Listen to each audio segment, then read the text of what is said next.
মানে আপনার চালিত হচ্ছে, এটা আপনার বিবেচনা করা উচিত। এই জন্য একজন আলেম কি বলছে, একজন মুহাদ্দিস কি বলছে, একজন মুফতি কি বলছে, এইটা আপনার একটু বিবেচনা করে তাদের মতামত শুনে সেই অনুযায়ী কাজ করা উচিত। কথা বলেন ঠিক কিনা?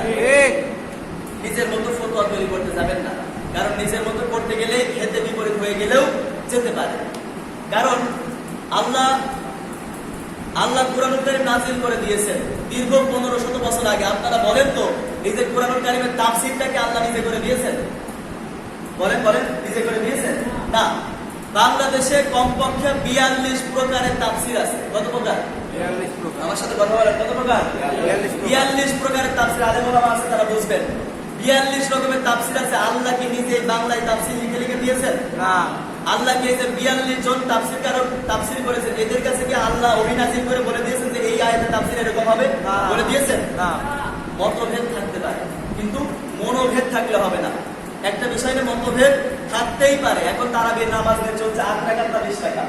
এই মতভেদ সম্পর্কে একটা মুহাদ্দিস মিসালের ভিতরে উদাহরণ দিয়েছে এরকম যে একজন কৃষক, তিনি চৈত্র মাসের খরার ভিতরে আপনার লাঙ্গল চষতেছেন। শুক্রবারের দিন হঠাৎ আজান হয়ে গেছে, তাড়াতাড়ি এসে কোনো কথা বলার সুযোগ পায় নাই। হঠাৎ এসে বলে পানি দে। তিন ছেলে বাড়ি আছে, 3 ছেলেকে বলে পানি দে। ও আর কোনো কথা বলে নাই।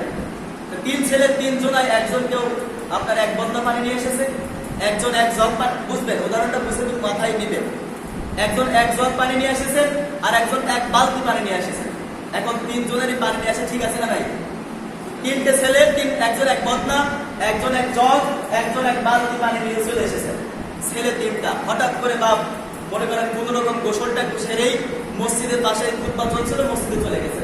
যে নামাজ কালাম সেরে এসে ছেলেদের 3টেকে ডাক দিলেন, দিয়ে বললেন যে বাবা আমি বুঝলাম না, আমি এসেই বললাম যে তুমি পানি নিয়ে আয়, যার মতো সেই পানি নিয়ে আসলে, এখন কার কি মনে ছিল বলো তো? এখন ছোট ছেলে বলছে আব্বা আমি যে বদনায় পানি নিয়ে আসলাম, এটা ভেবে যে আপনি এই খরার ভিতরে আপনি কাজ করতেছেন, হয়তো বা যেহেতু খুতবা চলছে গোসল করার টাইম আপনি পাবেন না, এই হিসাবে আমি 1 বন্যা পানি নিয়ে আসি। এই কারণে যে এই 1 বন্যা পানিতে আপনি উযু করে কোন রকম উযু করলেই আপনি মসজিদে নামাজটা পড়তে পারবেন। যুক্তি ঠিক আছে না নাই? আছে। বলেন আছে না নাই? আছে। এবার বলে তো ঠিক আছে, বেজে ছেলেকে বলছে তুমি 1 জগ পানি আসার কারণটা কি? ও বলতেছে আব্বা আপনি যে পানির কথা বলে চিৎকার করলেন যে পানি নিয়ে আয়, আমি ভাবলাম যে চৈত্র খরার ভিতরে আমার আব্বা সকাল থেকে লাঙ্গল চষে, হয়তো বা পানি পিপাসা খুব পেয়েছে, এই জন্য এই চিৎকার করে বললো পানি নিয়ে আয়। এই জন্য আমি 1 জগ পানি নিয়ে এসেছি, তাড়াতাড়ি যাতে আপনি খেয়ে একটু তৃষ্ণা মেটাতে পারেন। এই যুক্তিও ঠিক আছে না নাই? আছে। বলেন আছে না নাই? আছে। আবার যে ছেলে 1 বালতি পানি নিয়ে এসেছে, ওই ছেলেকে বলছে বাপ তুমি 1 বালতি পানি আসার কারণটা কি? ছেলে বললো যে আব্বা আমি দেখলাম যে সারাদিন তোমার গায়ে পানি লেগে আছে, সারাদিন লাঙ্গলের কাজ করেছো, গাটা হিট হয়ে গেছে, রোদের ভিতরে কাজ করেছে, এই জন্য ভাবলাম যে কোন রকম 1 বালতি পানিতে গোসল ছেড়েই তুমি দ্রুত মসজিদে চলে যেতে পারবা। এই যুক্তিও ঠিক আছে না নাই? আছে। বলেন আছে না নাই? আছে। একজনের ছেলে কয়টা? শুধু পানি নিয়ে আসার কথা বলেছে, এই জন্য মতভেদ হয়ে গেছে কয় রকমের?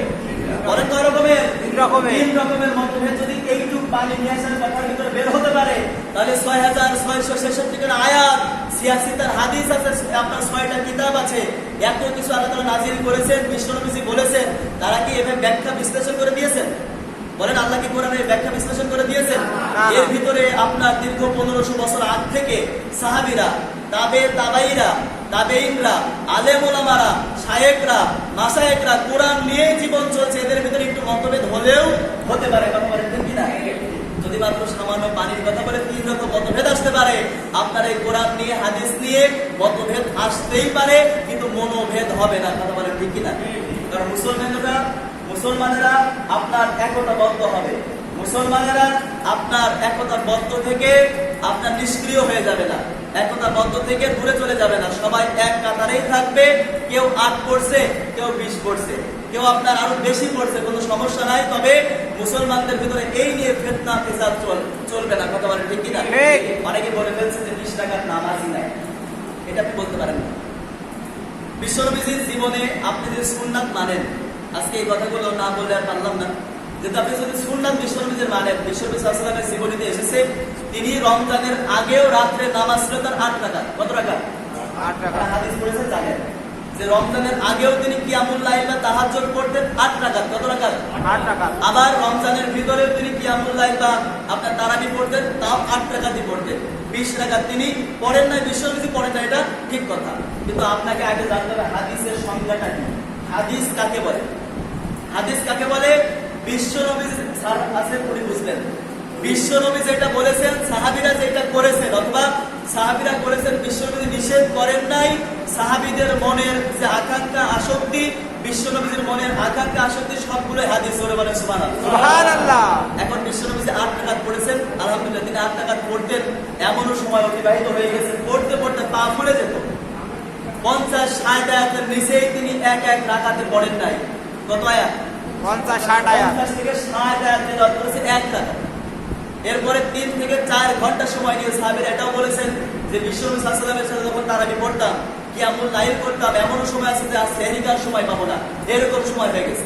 আর আমরা 20 রাকাত নামাজ 20 মিনিটে পড়তে পারলে ভালো হয়। জোরে বলেন নাউজুবিল্লাহ। নাউজুবিল্লাহ। এখন যখন বিশ্বনবীর ওফাত হয়ে গেল, মৃত্যুবরণ করলেন, হযরত ওমর রাদিয়াল্লাহু তাআলা আনহু যখন খলিফা ছিলেন, আপনারা হযরতের ওমরের জীবনী জানেন।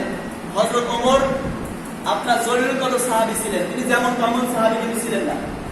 আপনার ওই সময় জীবিত থাকা অবস্থায় 10 জন আশারায়ে মুবাশশিরা বলা হয়, কারণ 10 জন সাহাবী দুনিয়ার থেকে জান্নাতের সার্টিফিকেট পেয়েছিলেন। জোরে বলেন সুবহানাল্লাহ। সুবহানাল্লাহ। তার ভিতরে হযরত ওমর 2 নম্বরে। কত নম্বর? 2 নাম্বার। হযরত আবু বকর রাদিয়াল্লাহু আনহু 1 নম্বরে জান্নাতের সার্টিফিকেট প্রাপ্ত সাহাবী। 2 নম্বরে হযরত ওমর রাদিয়াল্লাহু তাআলা আনহু আপনার জান্নাতের সার্টিফিকেট প্রাপ্ত সাহাবী। জোরে বলেন সুবহানাল্লাহ। সুবহানাল্লাহ। যখন তিনি দেখলেন যে মসজিদের ভিতরে সবাই এলোমেলো নামাজ পড়ছে,